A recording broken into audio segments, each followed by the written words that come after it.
All right, man. This is Spaceman Jones, and with a smoke break, and this is a very, very special smoke break. I got one of my best friends in the world.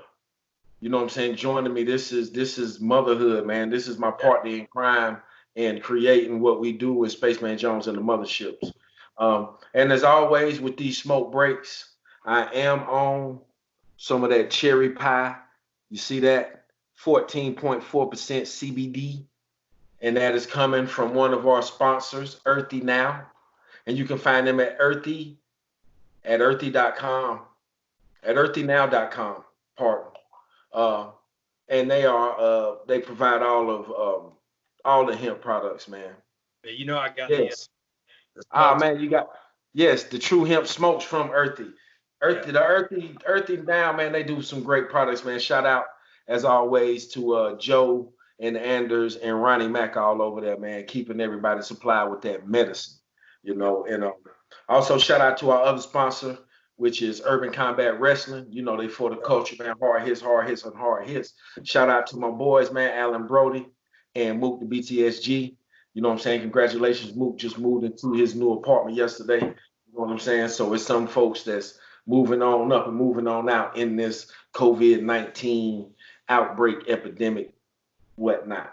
But we on here with the main man. You know what I'm saying? This is the beats to my rhymes. You know what I'm saying? Like we go together like peanut butter and jelly. And if the people don't know, you know what I'm saying, where you from and what you into, man, let's give an introduction into the man who is motherhood. Oh shit. Yo, it's Motherhood. Cliff B from Robots Win. Here in Asheville, actually grew up in Candler and grew up in South Asheville, and in my 20s lived in downtown area, Burton Street. Um, yeah, man. Come from here in Asheville, making beats, making music Yeah, forever and ever. It feels like. yeah, man. And I don't know. I want to go ahead and invite some sanctity and some space into this area. So we're gonna do a round of 10. Just close your eyes, man, and try to get your back kind of straight and Oh get in a shit. meditative idea, meditative kind of posture, so that we can invite in um, our true selves into this conversation, man. So what we're gonna do is we're gonna get in a position where we are in our full dignity as a human, not slouching, kind of with good posture, making sure that our nose is lined up with our navel, our earlobes are lined up with our shoulders, our eyes are closed, and our hands are in the cosmic mudra, which would be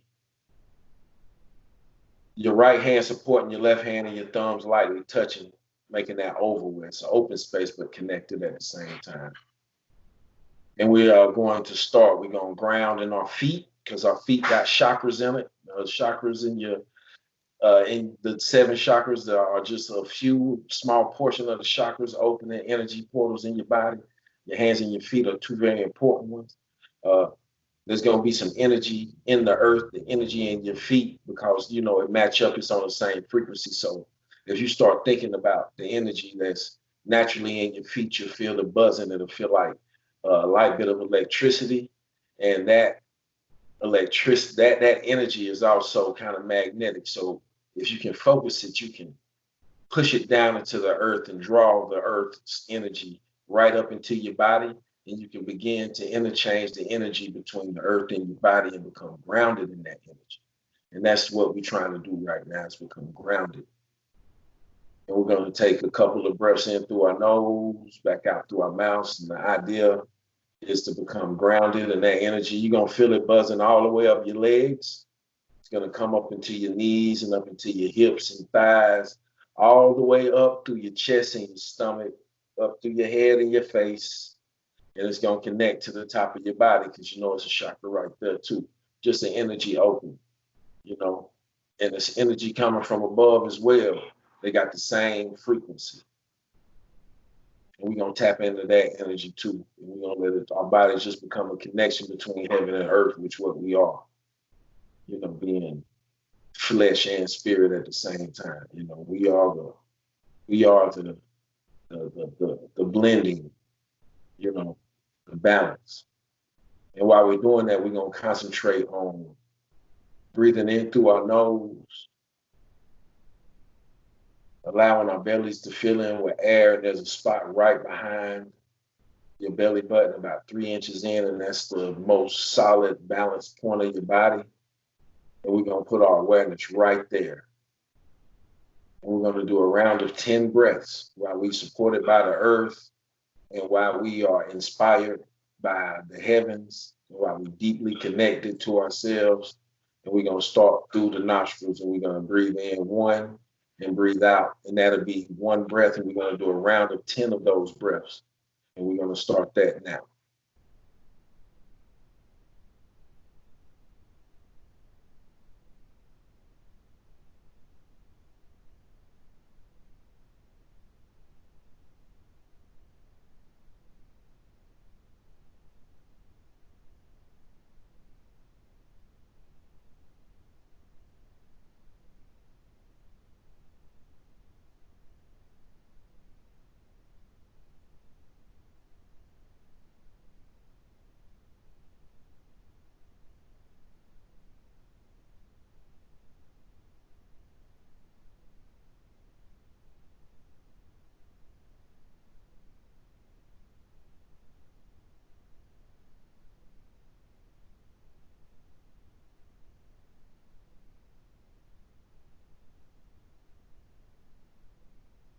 All right, that's 10 breaths, man. We got kind of into the moment. We into where we at. You know what I'm saying? I'm with one of the most beautiful people that I've ever met in my life, man. My homeboy, man.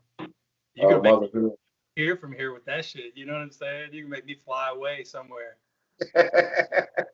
But we right here, man. That's what the importance of grounding and centering in your being, because this is cosmic, even though it's very immediate and right now. And that's something that I can say about your art, whether it's singing or whether you are providing production. It's always very emotive. It's always very emotional. Um, and you kind of are able to express yourself, like you inform what I write a lot of times in our project, Spaceman Jones and the Motherships. Got a new single out right now, $100 Bunch. Y'all make sure y'all check that out. It's on Bandcamp. Just, shameless plug. Uh, but can you explain a little bit how you are able to convey certain ideas and emotions in a wordless medium such as making beats? Yeah. I mean, you know, for me, I've always kind of like been a loner. I've always kind of really enjoyed being by myself with these machines, making beats, and I process a lot of emotion through that act. You know what I mean? Like through just being alone, being here with this stuff. So for me, like whether I'm like sampling from vinyl or if I'm using a keyboard to come up with the initial idea, sampling, dude, I might go through 25 songs before I find one that I'm like, oh man, it sparked something in me, and then I can like leave and I can go reach into those spaces in my mind and start building that, whatever it may be, whether it's beats or singing or, it always starts with a sample, even with singing. Starts with the melody. Right. Yeah, exactly. And I've always been attracted to those like darker sounds, those like more emotive sounds. So, and I've always kind of had that, that space inside myself. So for me, yeah, it's just, I seek out those like emotive feelings and sound, like it's just something. Would you say that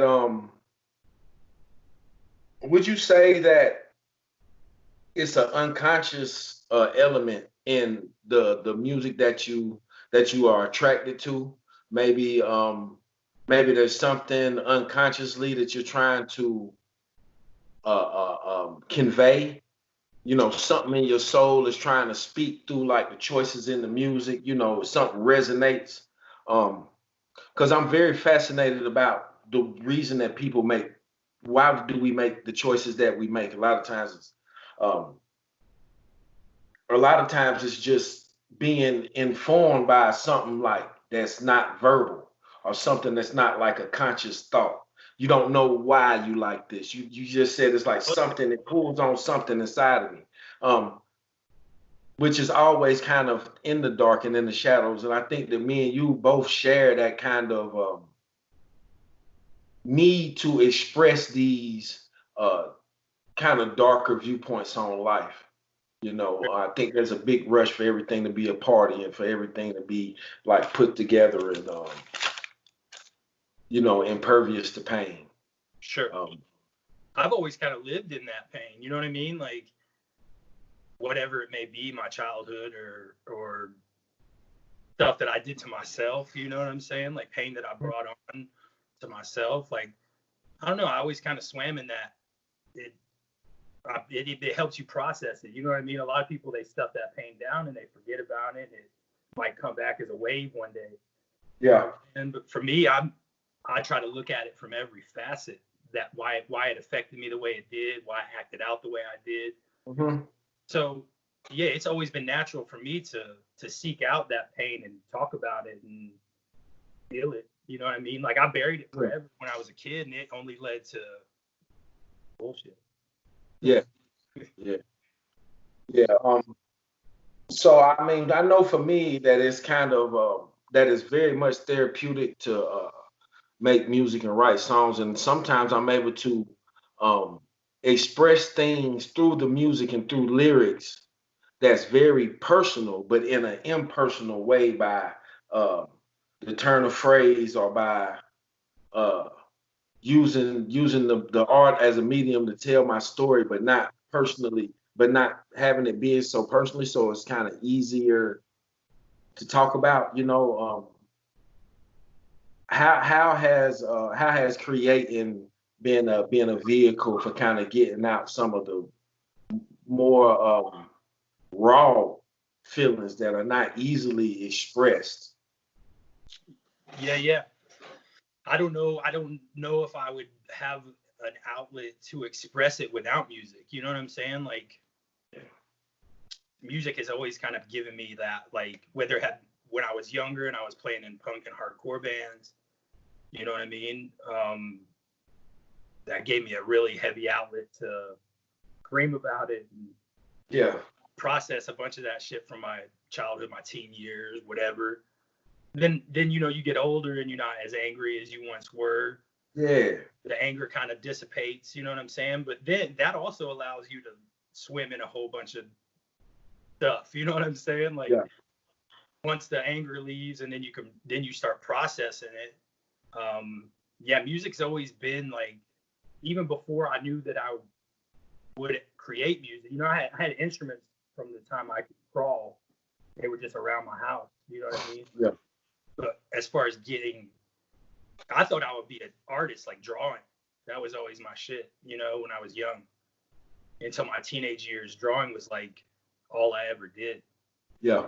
Um, and then, you know, at like 12, 11 or 12, my mom bought me my first instrument, a bass guitar, and it was over. I just kind of like, I still tried to draw and Stop. stuff. Yeah, you stop drawing. Oh man, yeah, it's funny.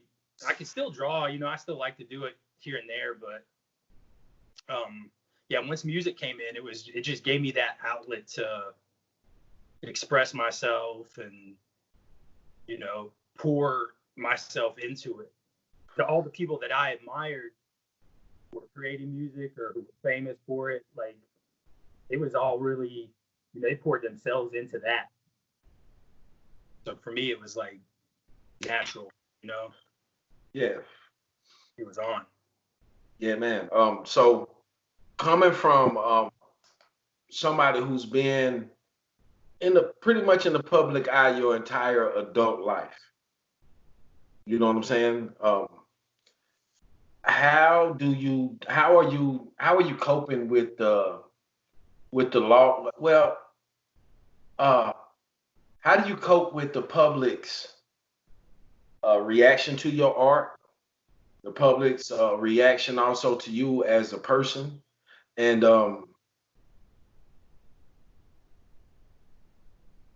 where do you because it's a fine line kind of between, because to me, like we do, I think that the music that me and you make would not couldn't never be classified as something for the pop charts or something for mainstream people at all. I think we really try to beat to the beat to the tune of our drum. And matter of fact, if I'm right, like we writing for a record, I don't listen to no new music or nobody else except for us. You know what I'm saying? So I don't. So none of that stuff creep into my style. Um, some of the validation of being an artist is like the appreciation from fans and like commercial success. Um, how are you kind of staying?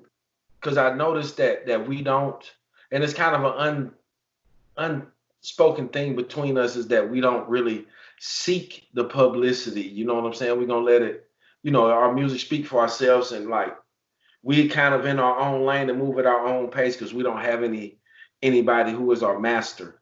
You know what I'm saying? We do what we want to do, and if it makes us money, cool. If it don't, cool. We still gonna do what we're gonna do.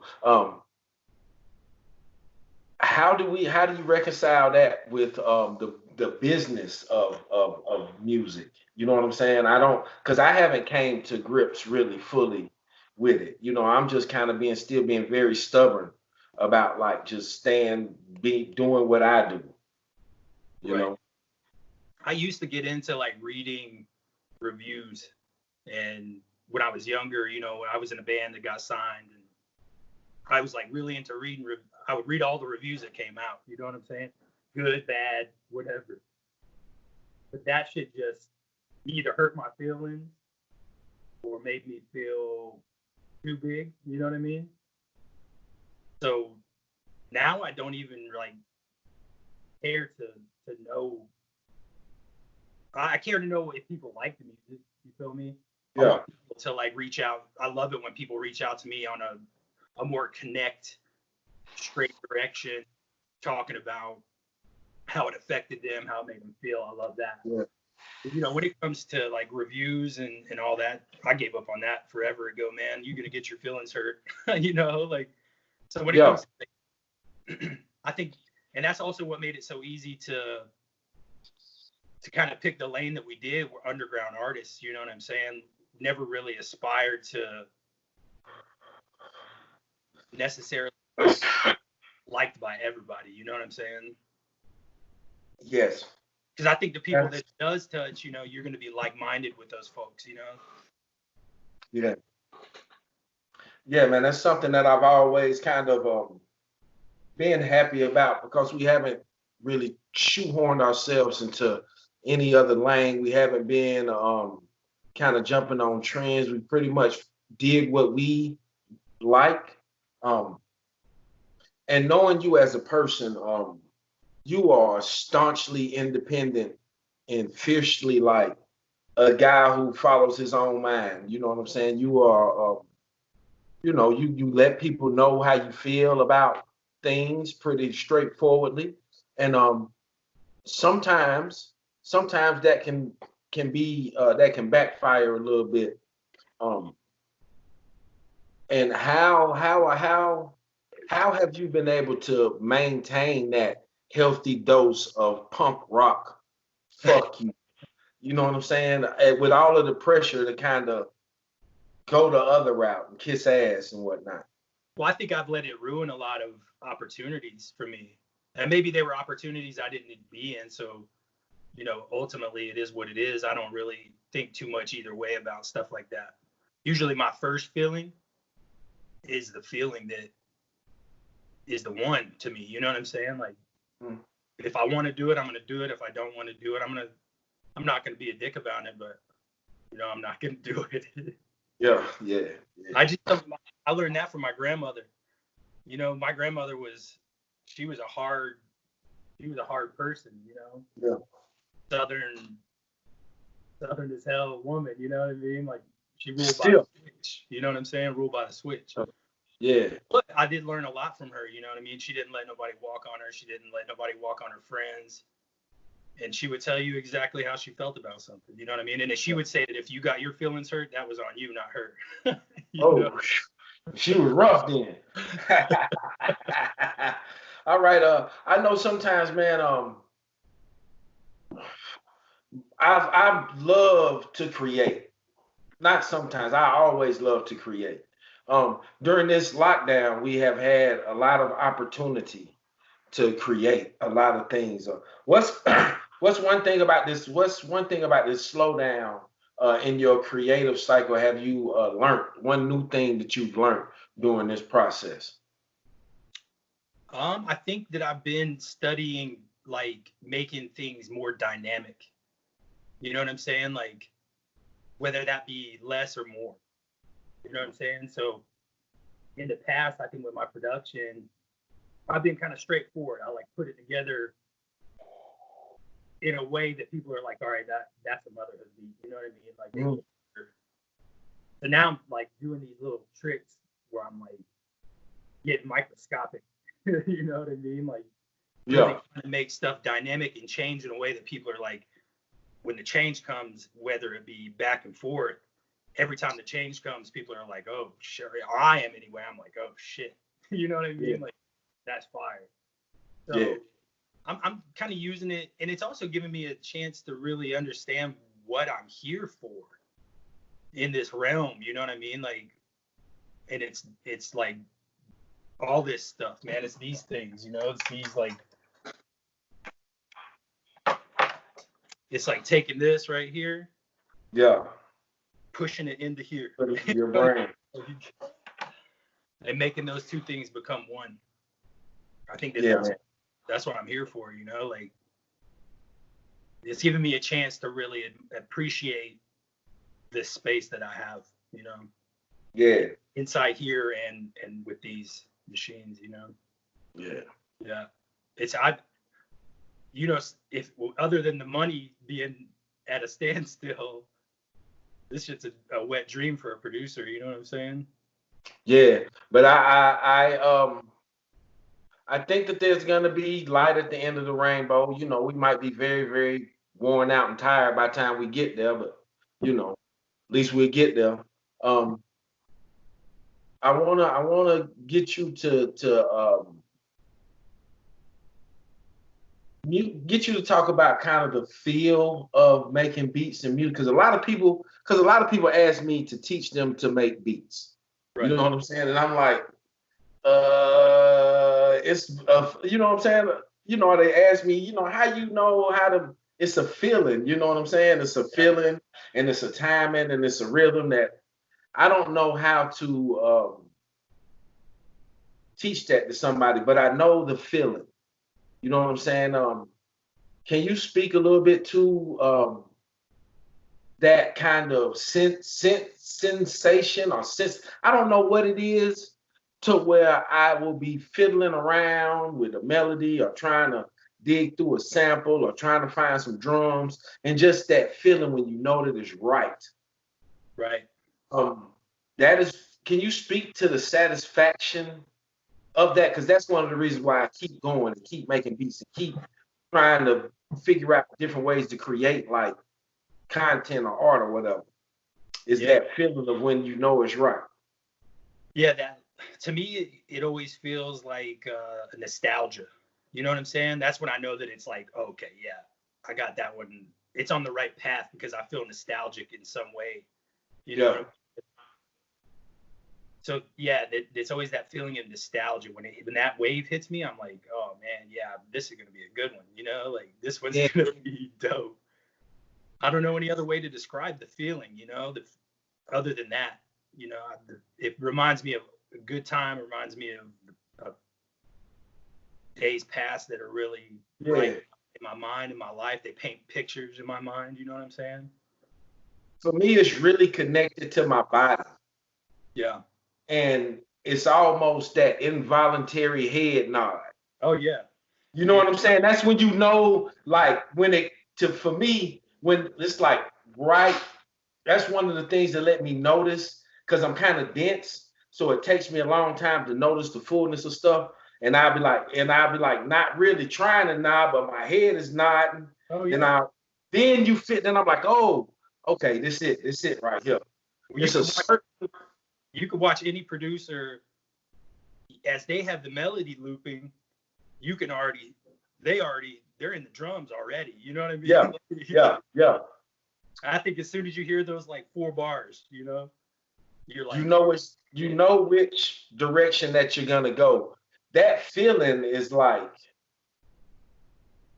I don't in that feeling I'm not aware of time or oh of nothing else but the groove and what I'm gonna do to create the entire yeah, feeling of the beat, you know what I'm saying, of the song, you know what I'm saying? I don't know if a lot of people don't know that feeling. yeah, You yeah. know, they have no clue about it. It's unfortunate. It is, but everybody has something that feels like that to I them. I guess I never really thought about it that way. True. Yeah, man. Everybody got to the way that we feel like when we get the masters back and they write Yeah. that feeling. Everybody has something in their life that feels like that to them, and that's why I continue. I mean, I figure that's why we continue to make music, um, even though it's not as glamorous as the postcard, you know. Yeah, but I think the truth that it speaks is more beautiful than anything. You know what I mean? Yeah, man. I keep and people ask like, do you have any regrets about spending so much time making music? You know what I'm saying?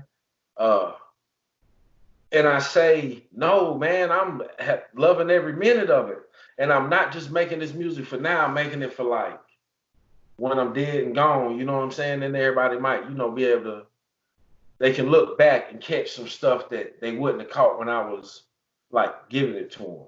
You know Sure. what I'm saying? Yeah, it's like all this. It's like sampling. When I go through sampling records, you know what I mean? Like a lot of those cats are gone now, and Yeah. they're still living on. And I feel like producers are breathing new life into that old stuff that some people may never have heard. Yeah. Man, shout out to all of the old dead and gone pioneers of music, man, that left behind stuff that we could use to create art, man. True. Shout out to them. Um, I guess we're gonna be rounding around the corner on this smoke break, man. And just wanted to give you if you had a few words that you wanted to say to any aspiring musician or producer or just a person trying to make art or just anybody trying to do anything, about perseverance and kind of sticking to it and believing in yourself, because I know we kind of constantly give each other the confidence and positive feedback in our creative uh, project together. You know what I'm saying? We are each other's number one fans, and we are always. So if you got some words for somebody who's out there, they trying to do something, and it might not, and it's not everybody. We all get in the music thinking that we're gonna get all of the girls and all of the money and big house and all of that shit. Even though we love making the music, it's always kind of that thought of blowing up. Instead of just the thought that I'm a musician, so I'll make music for my whole life. You Yeah. know, I would say the biggest thing is like don't don't listen to people who are gonna like downplay your art. You know what I mean? Because it's your art, and surely somebody out there is gonna connect with it. You know what I mean? It's like going to an art museum with somebody and they're like, "Oh man, this is garbage," and I can see, you may be able to see the beauty through all yeah, that. So that's all subjective. You know what I mean? So I would say don't. I would say focus on the. I would focus on the two. Say there's 10 people and two of them liked your shit. Focus on those two people because that shit will grow. You know what I mean? Like, yeah, man, it ain't what your art may be might not be for everybody, but it is going to be for some people. So ultimately, let that drive you more than focusing on haters or people downplaying what you're doing. You know what I mean? They just don't have a hobby. yeah, they don't got nothing to do. Right. Uh, can also speak back to anybody who's starting out, man, to remember the love of just playing, Oh yeah. the love of just making a song, the love of making music. And you don't That's gonna be the you don't gotta chase that like no, idea, fame or wealth or whatever it may be. I always try to just chase that feeling of creation, like creating it's a gift. If you allow it, it's a gift, you know what I mean? So I kind of like try to bask in that gift more than anything. I'm terrible at the business side of this shit. You know that. You know what I mean? Like I'm terrible at that shit. I just want to be the well. yeah, yeah, yeah, man. It's been a great conversation, man. You know what I'm saying? I think that art made for the sake of making art is valuable, and um, there is no less value in that than doing stuff for commercial means. And I appreciate you, my brother. Thank you very much for coming on, man. And you know, this has been a smoke break with Spaceman Jones, man. Been sitting in with my man, Motherhood, man. And, dang. One half of Robots Win, one third of Robots Win, one half of Spaceman Jones and the Mothership. And he's working on a solo career as Motherhood. This guy right here is all over the place, man. Y'all, if you want to drop your social media, Yeah. So follow. if you want to listen to the SoundCloud, you can go to SoundCloud/MH Robots Win, RBTSWIN, or just search Motherhood. If you go on Spotify or Apple Music, just search Motherhood in My Feelings, and it'll pull up the solo record. Yeah, man. Yeah, at Brian the Robot on Instagram. Yeah, come follow me. It's weird in here. Yeah, man, let's get weird, man. This is my brother, man, and for him, I'm Spaceman Jones, man, and this has been a smoke break. Y'all check me out next week. Peace.